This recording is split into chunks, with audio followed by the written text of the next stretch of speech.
Hi, it's wonderful to get together with all of you again. We met very briefly right at the beginning when you all convened, and I'm Clive, the Executive and Artistic Director of Carnegie Hall.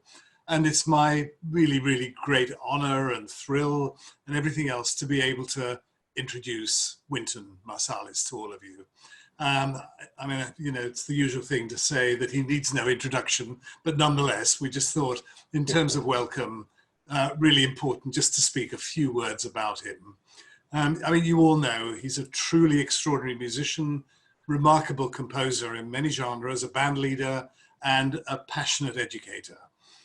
His work spans multiple genres, including, of course, classical and jazz. And he's the only musician ever to win a Grammy for jazz and classical in the same year. He's done a truly extraordinary job as founder, managing and artistic director of Jazz at Lincoln Center. And sitting at Carnegie Hall, we're always incredibly jealous of them having Wynton over there, you know, dreaming that if only that had been at Carnegie Hall, but there you go. But we are talking about ideas for the future, which I'm not allowed to talk about now, but would be absolutely complementary to the work that he does at Lincoln Center. I mean, many of you may have heard of Essentially Ellington, the high school jazz band festival Wynton founded 25 years ago, which brings together the finest high school jazz bands from across the country, and many of you may even have played in it. And also probably know about his regional festivals throughout the US tied to this. So I think for all of us, Wynton, I mean, it's a thrill, an honor, everything, for you to come and speak to all of the students who are part of the National Youth Orchestra of America, NYO-2, the younger group, and then NYO Jazz, for you to speak to them and give your time to engage with them and really have a conversation, I think is an extraordinary experience and a unique one for all of them. So thank you so much. And I know this will be a very special event for them all. Thank you. Over to you. All right. Thank you so much, Clive. It's an honor and a pleasure. Of course, I love Carnegie Hall. I grew up in the hall listening to so many great performances. And I want to shout out also to Joanna, who's here, and her father, Stephen Massey, is the greatest band director in the history of the United States of America. And he's sitting next to her, so I'm nervous talking. And I'm honored to be here and ready to answer any questions. No question is too anything. I thank y'all so much for joining me, and I'm honored to be here. Great. Thank you so much, Wynton, and thank you, Clive. My job today is just to get to as many questions as possible. So I know a lot of you submitted them in advance. My hope is that if you submitted a question in advance and you're here on the call, that I can just call on you and you can share your question. If you don't remember it, I have them written down. But we'll go through as many of the ones submitted in advance as we can. And then if we have time left at the end, I'm sure Wynton would be willing to take some live questions as well, which you can put in the chat and send to me. So let's kick it off here. I have a question from Eli Canales. Eli, are you on the call? And if you are, please just unmute yourself. Yes, I am. Great. Do you remember your question? Yes, ma'am.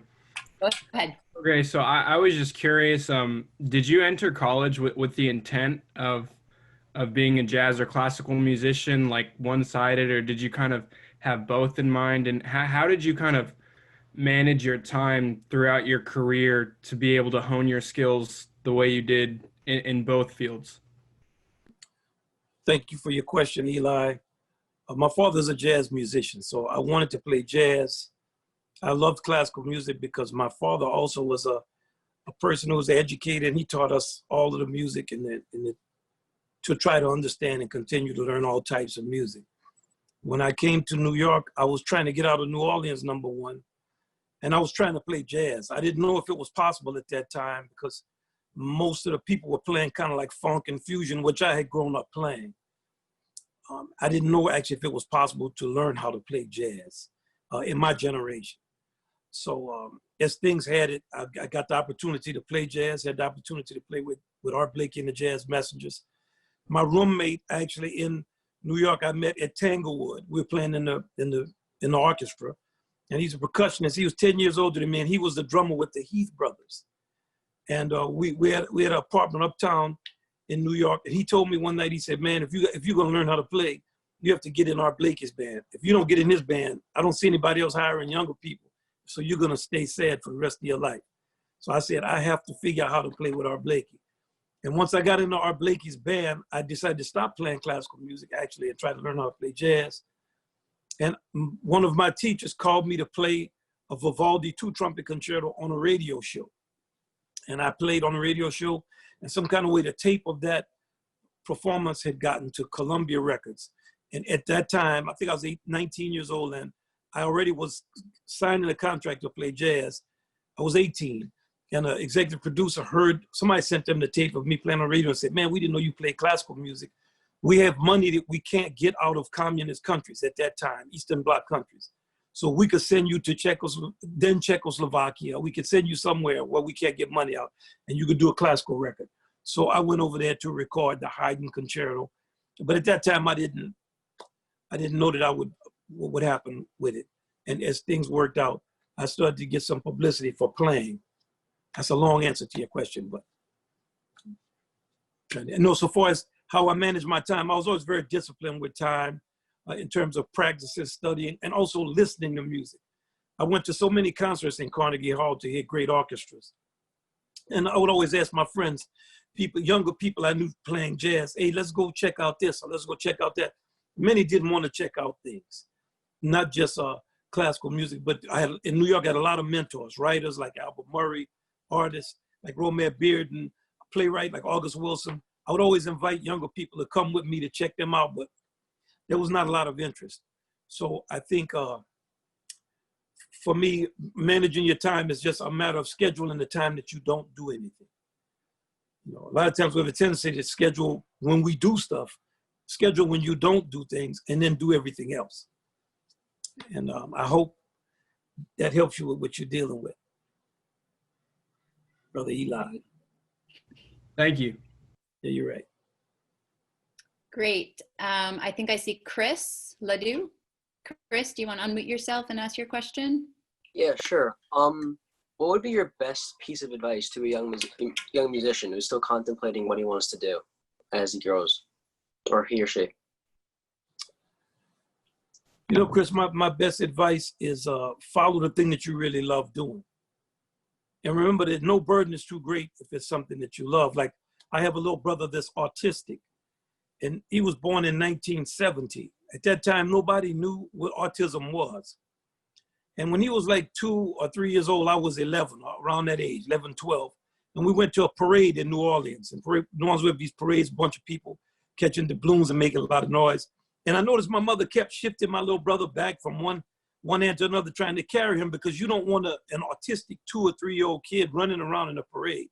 So I kept telling my mother, let me carry him, you know, then I saw her make a big shift, like the kind of shift you make when you really don't want to carry something. And when I saw her make that big shift, I started aggravating her. Listen, let me carry him. And she looked at me and she said, listen, when I have some groceries, you come help me with those. She said, when I have some groceries, come help me with those. How heavy something is depends on how you feel about carrying it. So that stayed with me my entire life. How heavy something is depends on how you feel about carrying it. That's what I have to say about you pursuing music or any very difficult field. This is a very difficult field. I'll never forget meeting Ella Fitzgerald, and I shook her hand, and she kind of looked at me. I was getting ready to introduce myself to her, and she said, I know who you are. And she said, God bless you, baby. It's going to be very hard. And that's all she said, and we started laughing. I didn't understand at that age what she meant, but now I have a very clear understanding. So I'm going to tell you, you know, if you really are compelled to do it, do it. If you have reservations, don't do it. It's too hard. It's a lot of fun, though. Thank you. Hold you. All right, little Chris.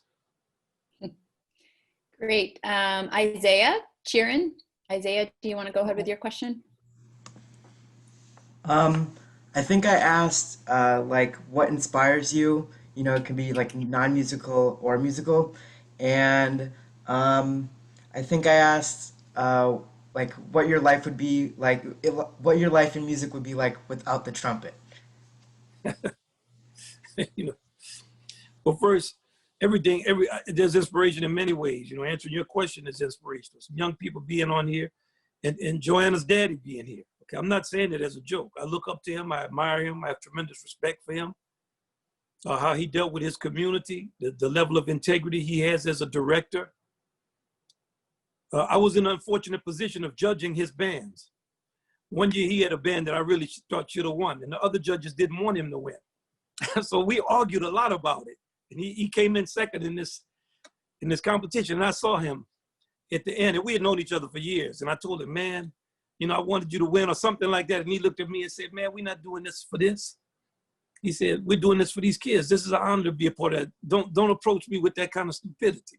He wasn't harsh about it, but he had such integrity and grace that now we're on the line. That's maybe 15 years ago, 12 years. I don't know how many years. And Joanna, maybe she was in high school. I don't know. She was, you know, now she has kids, you know, and it's inspirational. It's a cycle. So I try to conduct myself with the type of dignity and integrity I saw him conduct himself with. So that's one source of inspiration. So, you know, everything is cyclical. Now, in terms of the trumpet, that's the instrument I had. You know, when I was growing up, if you had an instrument, you were going to play it. So it wasn't like you had an instrument, you're going to go get another one. My daddy would be very clear, there's no money. This is your instrument. You better play this. Then I love the trumpet. And I had the kind of trumpet personality. But I like the other instruments too. If I wouldn't play trumpet, I would be happy to play piano. I always wish I could play piano. I'm a real sad piano player, but I would always, throughout the years, tease my father and play something real sad on the piano and say, watch out, bro, I'm coming for you. And he would just start laughing and say, man, keep your day job. So, you know, I like the music. It doesn't matter what the instrument is. Thank you for your question, Isaiah. Great. Let's see. This is a great question, and I'm not sure if he's on here. Abilmiak Guerra, are you on here? I don't see him, but let's ask it anyway, Wynton, because he submitted it and I like it. He wants to know what was one of or your most meaningful concert you've ever played? You know, it's one thing sticks out in my mind of all the times I played. I played a gig, and it was somewhere in the Midwest. I'm going to remember it's a college town, so it'll come to me. And I was hanging in the bar after the gig, and with cats of the band, and a lady came to me, it was a group of ladies, and she said, "Our kids play in a band, you know." And I said, "Yeah." They said, "Yeah, they have rehearsal tomorrow morning at 6 o'clock." I said, "Come on, nobody, y'all did not rehearse at 6 o'clock." She said, "I'm telling you, they rehearsed at 6 o'clock." I said, "Yeah." I said, "Okay." I said, when you get up, call me. And if you call me, I'll come to their rehearsal. And she said, "Well, the rehearsal is like 20 minutes away." I said, "I don't care. If y'all can come pick me up, we'll come up." But I thought, you know, she was just, nobody's rehearsing at 6 o'clock. At 5:30, she rang my room about 20 times. And finally I answered it. And she said, "Mr. Marsalis, we're downstairs. We're ready for the rehearsal." I drove it to the rehearsal with this lady. And I walked into the room. It was like 6 in the morning. It was a bunch of kids with xylophones in the off method. And my eyes welled up with tears. I played with them. And I just thought, okay, the sun is not even out. And there's a group of kids that are like 9 to 12 or something. Then, you know, kind of middle school age, 10, 11, 13 or something. And they're sitting up here rehearsing every morning at 6 o'clock. And I think that was memorable for me. In terms of professionally playing gigs, I have many. You know, I play with so many great musicians. And they play so well so much of the time in so many different settings. Everything from the Berlin Philharmonic to Willie Nelson to great Yaqub Adi to Sonny Rollins. I could go on and on the list of people I was blessed to play with and good stories that I can't signal out one. I had a blessing to play with a septet. Man, we would play in the late 1980s and 90s. Sometimes we would get 6, 5, 7 encores. And we played on the plane one time. We played in Eastern Europe. We went somewhere and they had a restaurant that was closed. And we started playing our horns at like 1 o'clock in the morning. The guy opened his restaurant up and cooked food for us. And we sat up in there at 8 till 4 o'clock in the morning. Another time we played in Chiba, Japan, for people who were just like working in farms and stuff. It was in a real small club, and they all got around and they cooked food and we played. And then we cooked some more food, and I started playing blues on the piano. People start dancing around. I have many memories like that of just human things that went on. So that's another long answer for my man. I'm glad you're not on the call because I was struggling with your name. So that's that's what I got to say about that one. Okay, great. Let's go to Nathan King. Nathan is our lead trumpet player in NYO Jazz this year. I think there might be a trumpet theme to this question, Nathan. Okay, Nathan. I asked if there was ever a time when you sort of got frustrated with or almost like didn't want to play trumpet anymore. Not necessarily music, but specifically trumpet.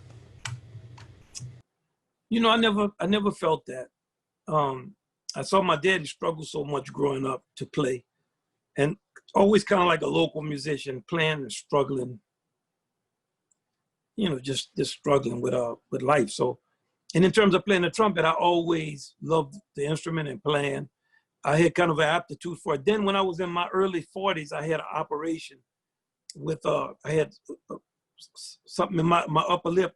And once the doctor took that out, so first they're telling me laser surgery. I don't know what I was thinking.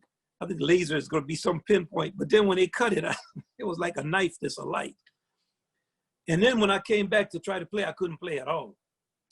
So that was the moment that I was like, am I going to relearn how to play with another amateur? And then, you know, I learned more in the next 2 or 3 years just trying to relearn how to play. And I never had a frustration with the instrument. You know, sometimes I sound sad on it, but I never blame the instrument. And it's been a blessing for me. I don't go through a lot of angst, but I'm not like a trumpet person, like with mouthpiece you play and all of that. And no, I never went through too much of that. Nathan, I wish I had some good advice for you on that front. The only thing I always say is after you make your mind up, you're going to do it. Our experiences are all so personal. There's no one way to experience learning how to play, playing, feeling depressed. You might go through a period of depression and come out of that and be much better than you were. There's no hard and fast rule to it. I think you just got to kind of bounce with stuff and keep your balance and accept things that come to you and try to figure out how to, you know, go back and forth. We all have kind of different skills and different temperaments. And what worked for me may not necessarily work for you, I think.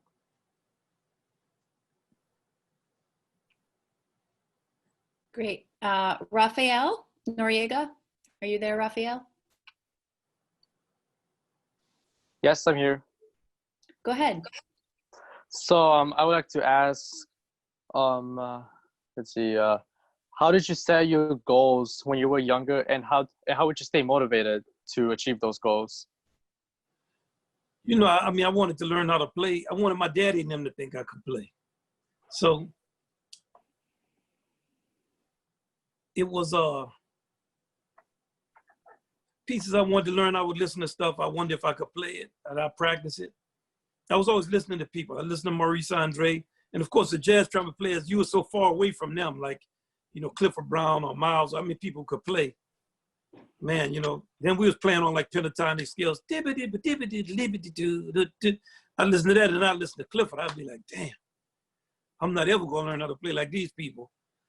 So I would try to learn slowly how to play things I didn't know. And if it was hard pieces, like I remember I was trying to play the Brandenburg Concerto.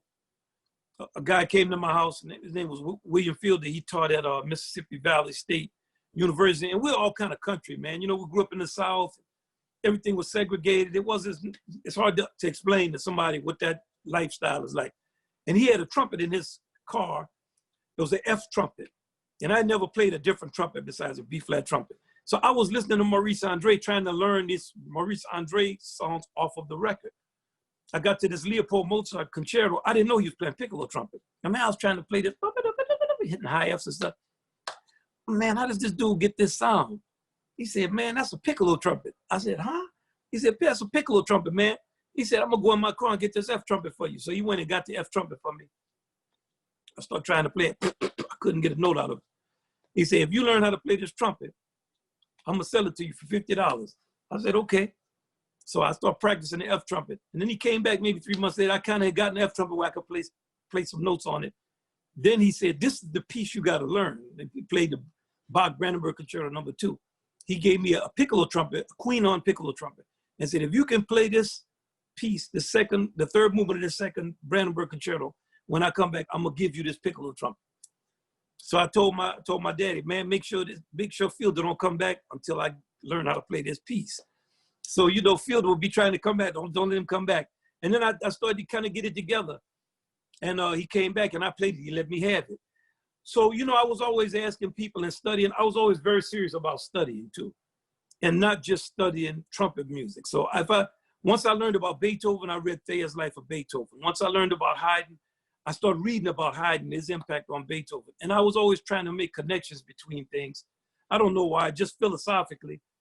I guess I had grown up in such ignorance, but my friends always loved me. They would always say, man, let Marsalis coming in. He wasn't thinking about this stuff. And I kind of had the reputation in my neighborhood for that kind of figuring out stuff. And I would just keep figuring out stuff, how to get better, how to work on things, what to read, what's connected to what. And it was much harder in that time than it is now. Man, then I'll go to the Tulane University Library when I was 14 or 15. I'll be the only high school kid up in there. And I would be listening to Don Smithers recordings, and I would be studying and reading, getting different things about Baroque trumpets and ancient brass instruments, and trying to learn all this kind of stuff, the American cornet tradition, try to figure out what different people played in different traditions. I didn't know the jazz tradition as much as I should have known it, because my father taught Afro-American music at Xavier University. But I still was a certain type of ignorance I maintained, just to try to show my daddy that I didn't have to learn anything. But as I got older, I started to try to peel that ignorance away. Even to today, I'm always, so that's how I would set my goals. You know, what do I want to learn? What do I want to play? How do I want to round my knowledge out? And it continues, I think, for me. Thank you so much. Yes, thank you so much, little brother. Let's see, Cody York. Cody, are you there? That's a you have good a name. question. Yes, I'm here. Cody Go York. ahead. That's a good name. Sound like a Western Thank movie. you. Cody York. When Cody gets here, y'all gonna be in trouble. Where's Cody? Okay, I'm Cody. here. Okay. I actually about had two questions. As a trumpet player, I have to ask, how do you get the level of like brilliance and clarity on your cornet solos? You know, the first thing is really just practice it. I wish I could record that again, because when I recorded it, I didn't understand about the phrasing. I actually met somebody 4 or 5 years after that recording who had played with Edwin Franco Goldman Band, an older guy. And he gave me a lesson, and it made so much sense what he told me about the phrasing, that they would always take a break after one. You know, so he sang it for me, and man, it made so much sense. And I just didn't have that information.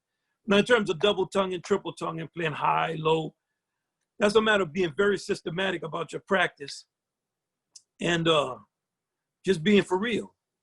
You know, I wish I could tell you I didn't practice, but I did. I was very serious. Even when I was in high school, I would practice every day. I get up early in the morning, go to bed late at night. I played gigs. I practiced, I rehearsed. You got to practice. You know, get your metronome, be disciplined with your practice. And also listen to yourself. Then we didn't tape ourselves as much as y'all can do now. We didn't have phones that could tape and all that kind of stuff. But I think it goes back to just how you feel about it. If you got a certain feeling about it and pride, you're going to do it a certain way. It's like how you do any job.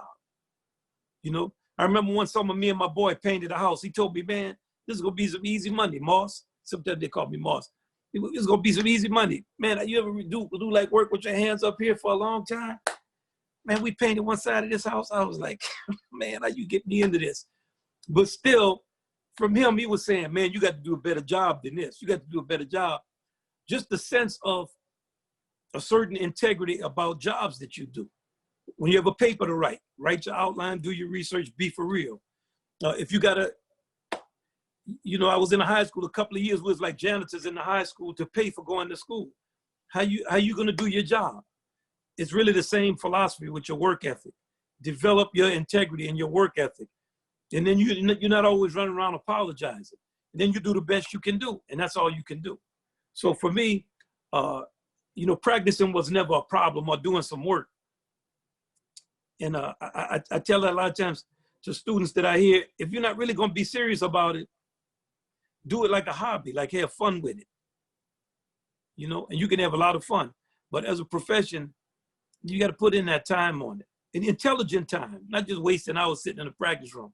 Be intelligent, approach your technical skills, break them down into components, grade yourself, work on the ones you have the most difficulty on, keep a chart of how good you are, even if it's just in your mind, have definite places that you want to get.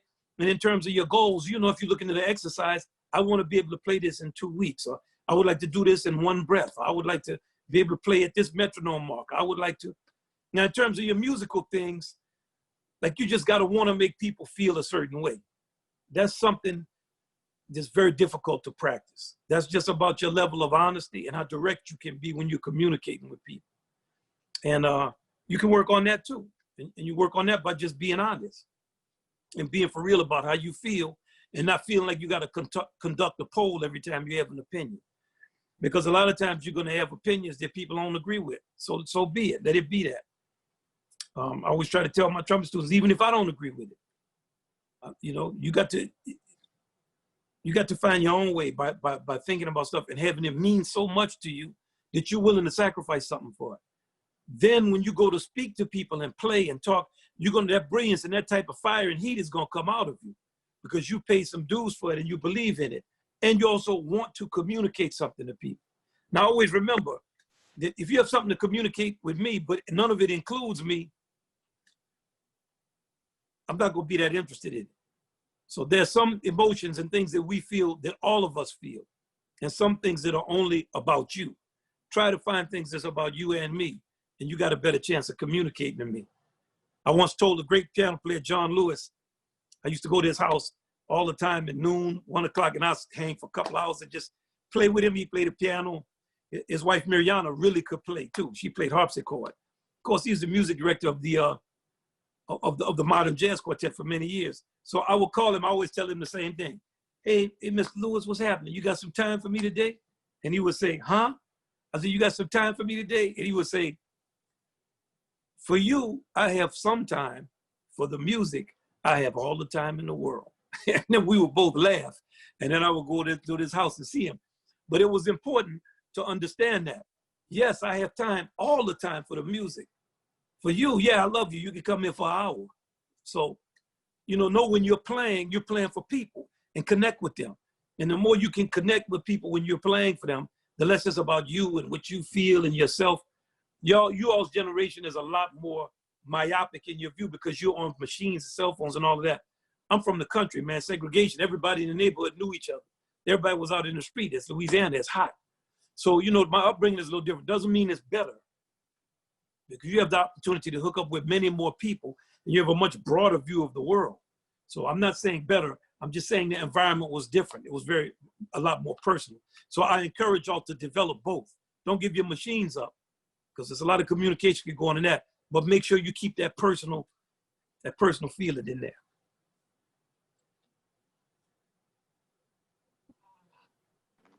Thank you. Yes, I hope that answered. And that's connected to what you were saying about brilliance, because when you're trying to do something for somebody, you're going to do it with much more feeling than you do it if you're just doing it.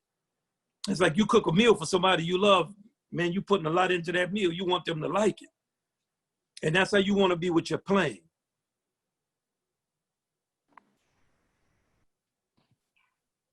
Great. Thank you, Cody. James McCaffrey. Are you there, James? Yes, I'm here. Here, let me find my question. There it is. Okay. Recently I've been watching your Wednesdays with Wynton on jazz.org, and I've been learning a lot from those, and it's been really fascinating. And you speak a lot about the different connections between music and things throughout our everyday lives. And I was sort of wondering how you came along to learn that philosophy, and how has that affected your life? Thank you that's a good question, James. I got it from my father and other musicians. I mean, that's how they were. Sweet Edison. One lucky thing I had is that the time I grew up in jazz, the scene was very depressed, like nobody was on it. No younger people were ever on gigs that I went to. It was always like, 9 people, 10. So I would go to a club called Le Club in the Hyatt Regency, and I would go see great musicians like Eddie Lockjaw Davis, Jimmy McParland. I mean, it was everybody would go through that, but there were no people, and I was the only kid, Roy Eldridge. And I would notice when they talked, I didn't like the music so much. I was not hip enough to be able to like any jazz that wasn't, kind of fusion, the stuff I grew up playing. I was just kind of getting my hipness together where I could hear. I think of all the times I heard Sweets, I still wasn't hip enough to hear him. We all listening to Freddie Hubbard and trying to play like that. So, Sweets and them, I couldn't, it wasn't until later. But I always listened when they talk. And man, it was always analogies and humor, and it was always something that make you laugh. And so I learned that way from them. And that's how I grew up seeing it. I don't think of the music so much as something separate from what it is about life that you're trying to communicate. And the music can help you deal with so many things. I was talking with a friend of mine yesterday, a young musician who's involved in politics, and we were talking about how he was saying he thought that the politics of today, you had to be very granular and deal with local communities, and everybody thinks the federal government is going to cure everything, and that a lot of the issues that are before people, it's not even something the federal government is designed to help. So I was telling him, learn Monk's song, Epistrophe. I said, go study epistrophe, and let's talk about epistrophe and the harmonic progression. And that's what I want you to think about when you deal with the grassroots politics. Because epistrophe is a song that forces you to deal with each chord and with the overall form. And I use that song as an example because I want him to think, don't think you have to choose between the macro world and the micro world. But if you don't have a macro world view, you can't be successful in the micro world. I mean, if you don't have a macro view, let me say it again. If you do not have a macro world view, you're going to look at the micro world. You won't be able to expand into the macro world. However, you can start with a micro. You can start when you have a macro view. You can go into the micro and do okay with your macro understanding. So I always would rather hear somebody talk about the overall form of a song than how do you go from F to F sharp, or how do you go from E flat to E. All that minutia, I want to deal with that after I know that you understand what our overall objectives are. So I kind of convoluted my answer to you, but maybe you could follow it. I get that analogy thing from all the early music. Dizzy, I talked to Dizzy. He always had some type of analogy or something you would say. Any of them, Elvin. I was like a son to Elvin Jones. I would always go to his house around 11 o'clock at night and leave there at 4. And just sitting up in his house, listening to him talk about all kinds of stuff. It was always an analogy. It was always some kind of story, Everybody was like that. Thank you so much. That was awesome. Thank you. Let's see here, Seth Finch, Juilliard Jazz bound Seth Finch. Where are you, Seth? Oh, what's happening, Seth? Hi, Mr. Marsalis. Thank you for being here. This is kind of like with your thing with how you moved to New York and you wanted to get into Art Blakey's band. I was wondering if you had any advice for like young jazz musicians who are just moving to New York, who are seeking out mentors or, people to give them analogies and, take them under their wing and stuff like that. I think everybody can mentor you. You choose them and they got to choose you. And I think also look outside of music too. There's a lot of great people in New York, a lot of great creative people, older than you. Sometimes when you go to school with a lot of people can play too, somebody your age can teach you. Like one of my sons is 30, 31 years old, 32. I told him, man, I'm gonna call the guy I went to Juilliard with when I was 18. And we started talking, a good friend of mine named Justin Cohen. We talked about all the different things that happened in New York when I was there, different type of racism. We felt he's Jewish and I'm black. And we were talking about, man, you remember the time we did this or we did this? So we just started talking about all this stuff. And when he got off the phone, my son said, man, y'all have a real natural kind of relationship. And I was telling him how much the Justin taught me about playing the trumpet, even though he's my age. And we were talking about that, and we were laughing about music. And so you got to realize when you go to a place with a lot of kids who are your age that know a lot, not just musicians, you got dancers, opera singers, you have people in all forms. Learn from them and be open to what people around you know, and then go to gigs, get out. I was telling you when Clive was talking how much I would get into Carnegie Hall. Hey, sometimes, you know, I have to get in on a $5 ticket. I was getting leftover tickets somewhere. I was going to get in there to hear the Chicago Symphony or to hear Maurizio Pollini or all the great concerts I heard. I couldn't sit in my room. Then we didn't have dorms. I can't sit in my room waiting for New York to come to me.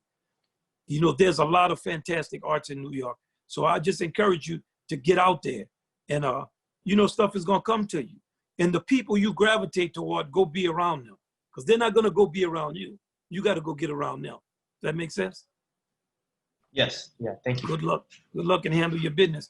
We need y'all out here. This is a rough time. We need some younger people with some integrity, and it's very, very difficult for y'all. This is a difficult environment. Not to say it was not difficult when I was coming, because it was hard. It was hard then to just figure out what it meant to play. But now it's like, you know, this is something. Well, I've never seen nothing like this. We need y'all. The leadership is going to have to come from below. I don't think it's coming from above. Good luck.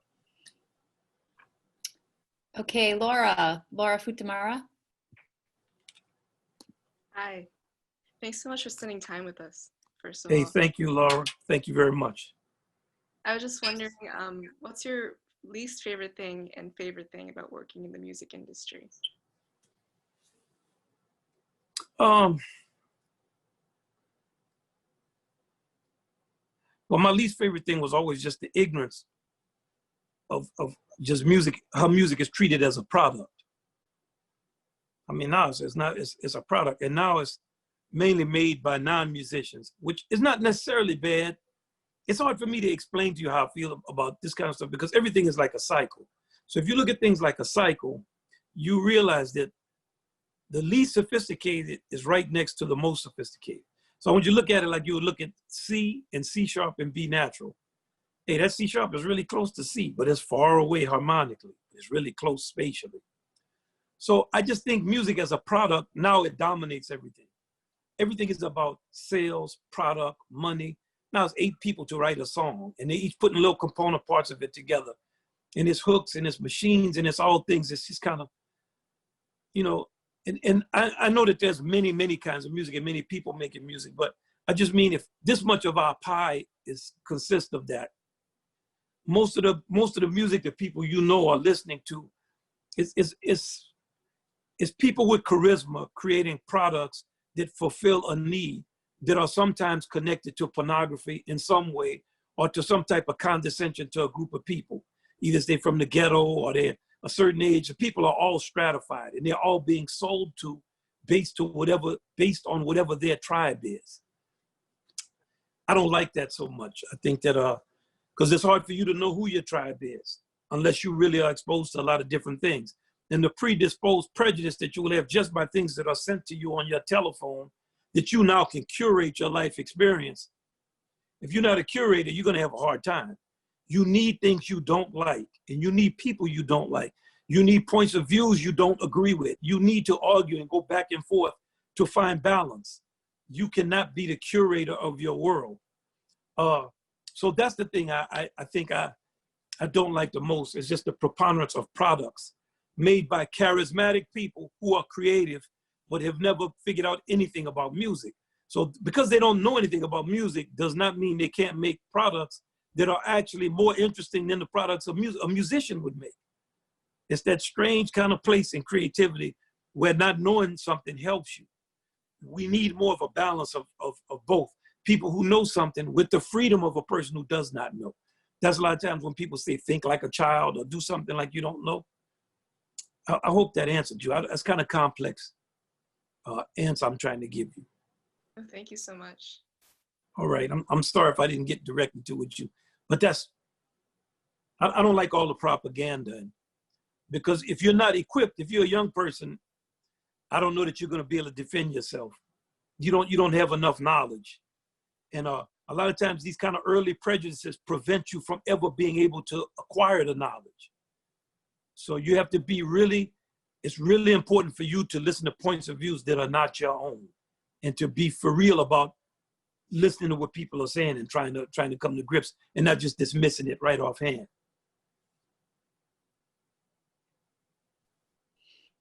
Thanks, Wynton. We have one big kid who would like to say hello. Sean, go ahead. Hey, man, thanks for being here. I got to jump real quick to get to another thing, but I just wanted to say thank you so much for sharing your wisdom, being here with us. I love you very much. And so does Phoebe. She's over there saying the same thing. Man, you know I love you, man. It's good to hear your voice. It's uplifting. Thank you. Yes, sir. See you soon. All right, Sean. Yeah, you're right, man. Bye, Sean. Let's see, Mason Crowder. You want to pop on? First of all, I'd like to thank you, for doing this for us and for taking time out of your day to answer our questions and be here with us. But I was just kind of curious, how is your experience working with Nicola Benedetti when you were writing your violin concerto? What was it like working with her? Well, I've been knowing her a long time, and I love her. So it's like, she always wants everything on time. And I'm like, listen. But, you got to realize that for me, I knew her for 10 or 15 years or something.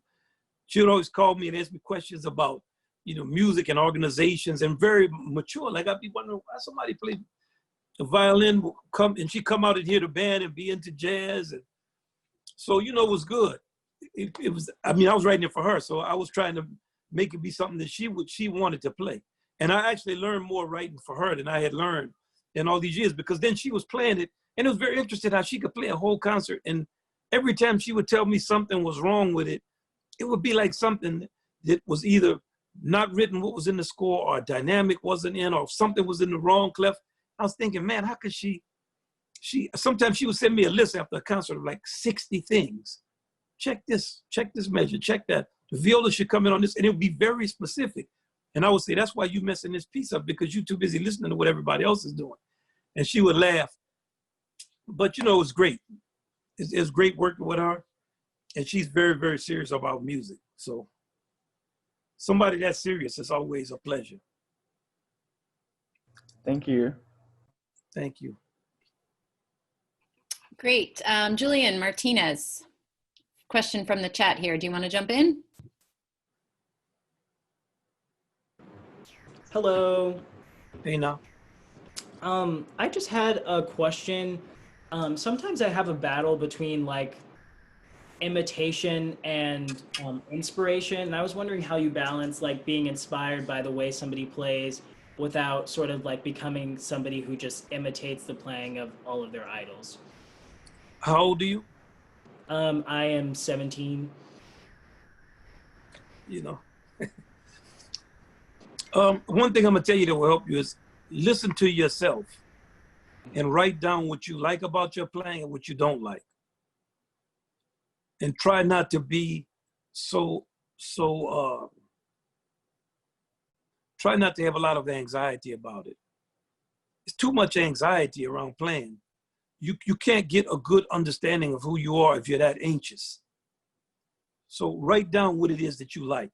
I always encourage people to listen to themselves and notice the things they do that only they do, and have respect for yourself.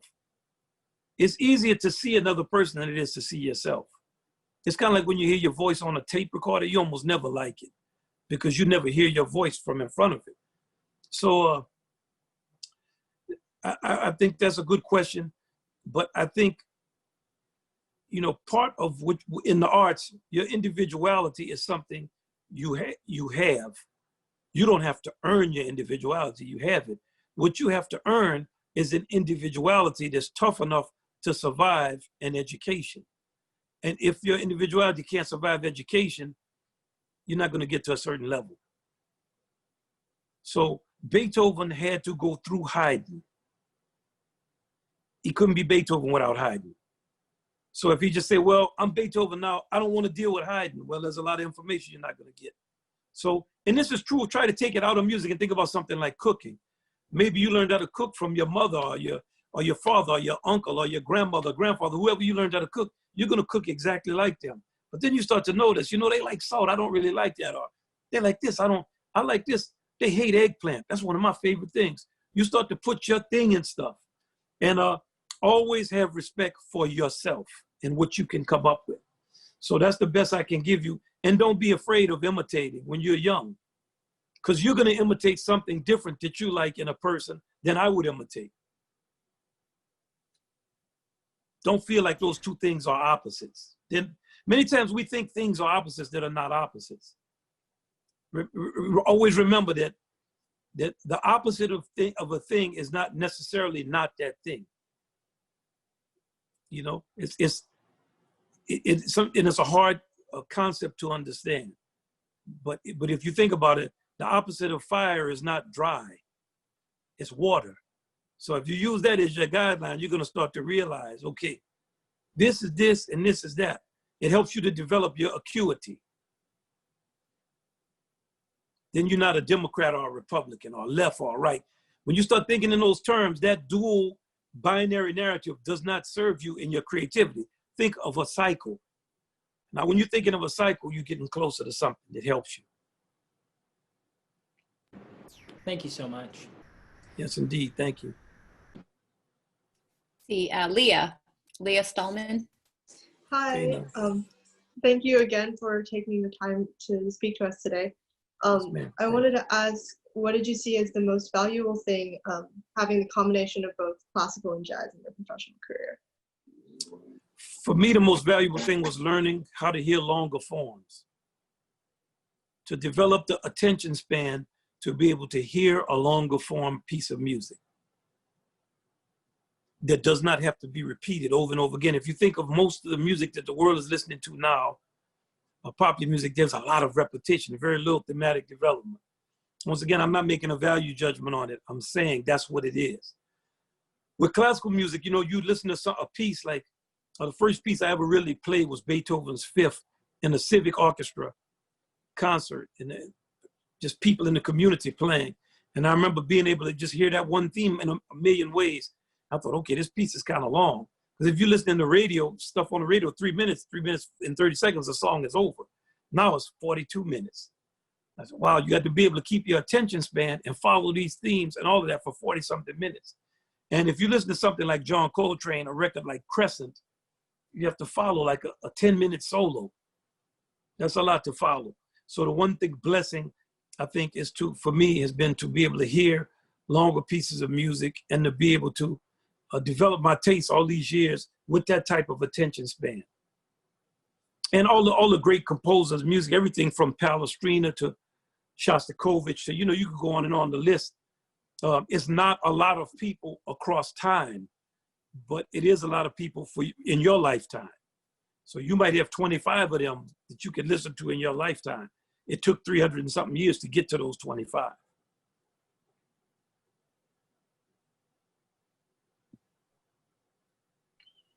Great. I know we have just a couple minutes left, so I want to get to a last few questions. Aaron Ouellette, do you want to ask your question, Aaron? Yeah. Hi, Mr. Marsalis. Hey, now. I have a question.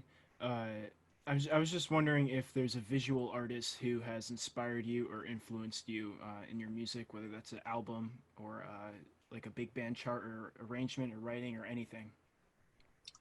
Man, many of them, you know. Romare Bearden, I knew him, so I would go to his studio. He gave me a book on mythology when I first met him.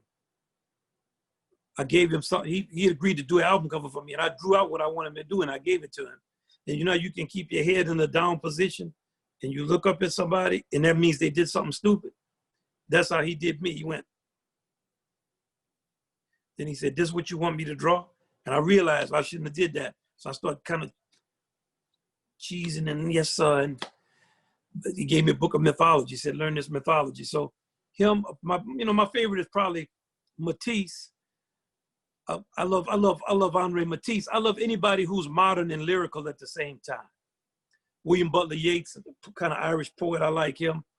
But I love Bearden and the Americans. I love Winslow Homer, Stuart Davis, fantastic. You know, Jackson Pollock from a process standpoint, and that he was doing really modern art, but he liked New Orleans music. Like that's what he was listening to. And many, I love Goya. You know, if you haven't checked Goya out, man, check Goya. Check his series called Disasters of War. I've been into my freedom theme this month because of all the kind of civil distress and everybody kind of trying to deal with the fact of a search for equality and a symbiotic way of living with other people instead of a predatory way. And I go back to that Goya, Disasters of War. That's a great series for all of y'all to check out. You can't believe it was done in the early 1800s by a person over 60. That kind of youthfulness and vigor from an older person, and with that type of acerbic wit about the vicissitudes of war and the type of inhuman injustices that go on just because people can do things to you. So I kind of gave you a long answer, but you know, I like the Renaissance masters too. You know, I love, well, I mean, he's not a Renaissance, you gotta love Velasquez too. You can't be mad at him. But you know, you can't beat Vermeer. They look like he's taking photographs, you know. I love Vermeer. And man, there's so many great, you know, Mondrian, he loved jazz. So he dealing with like the kind of underlying form with all different squares. There's so many different concepts out here now for the contemporary art too. Many great people. Thank you. Yeah. It's a lot of good stuff to look at. I think we probably have time for one more. Michael Arizmendi, you there, Michael? Hello. I was wondering if, what is your main thought point when improvising? Like what emotions are flowing through you and what are you thinking about when improvising?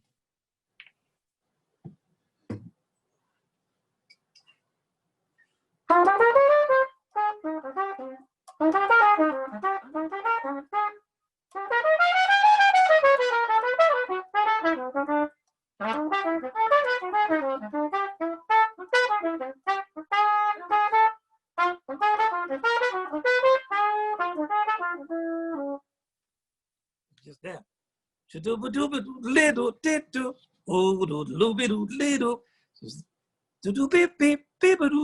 just it's not a thought like that.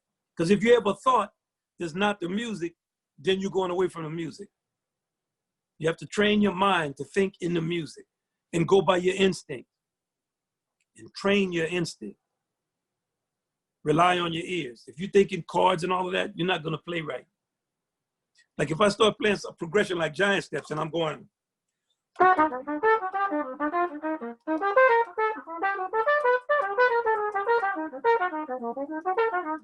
if I'm spelling every chord out, I'm gonna struggle. Too much going on. But if I just hear it in the flow,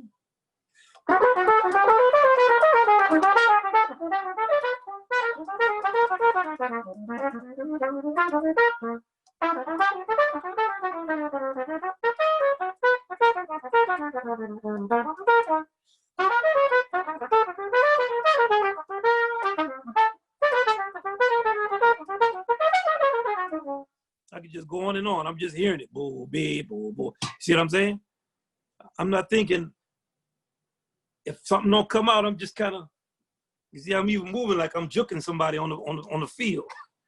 So I'm just trying to find that, get up in here and just hear the music. Because you're going to think yourself out of something you can hear to play something much worse that you figured out. Let your hearing be to figure out. We improvise, and that's the beauty of it. If you take away all the improvisation, you're not doing it. You know, get up in here. It's like me wanting you to say what I want you to say. I don't want you to say nothing but what you want to say. And the more you give me something that, oh, I didn't know, I'm going to go in another direction, it's going to help me. Right? It's like the gene pool. You don't want married people in your family. You want to look across. You want to get more richness into that root. You know what I'm saying? Yes. That makes sense? Yes, thank you. Yeah, you're right, little brother. Wynton, thank you so much. I have one last question. All three of our ensembles are going to be recording during the next week and putting together some virtual recordings and some video projects. And I just wonder if you have any advice for them, since we can't be together and be in ensembles in the way that we would all wish to be. Do you have any words of advice on recording and putting together projects virtually? Okay, this is what I think is a good order. Start with the drums, and then do the bass and the piano, and then use that as a metronome, and then record the drums again at the end, because the drums is the driver. So you have rhythm section, lay that out. Now, have a meeting about the songs you're gonna play, and have everybody go through the score and mark out who's playing lead where. Then have all the lead players play on the first pass. So even if you're only playing lead for 2 measures, play lead that 2 measures. Now you have a tape of the video that has the rhythm section and all lead parts. And if it's a double lead, if the trumpet is playing with the alto, you choose who's gonna be the lead voice. It's gotta be the trumpet. If the alto's leading the trombone section, it's gotta be the alto. So, you know, pick, the intelligence comes beforehand. Dissect that arrangement. Now you have that track with the lead and the rhythm section. Then everybody else in a day, you can put your parts in under those lead parts. Then the drums go back and record and play like open and give it fire. That's the best way to do it, I think. Great. I think. Y'all might come with a better way, let me know. We'll let you know how it turns out for sure. All right. And our orchestras too. There's some unique challenges all around. So thank you again for your time. We really appreciate it. We appreciate you, and just thank you. We'll do a virtual applause.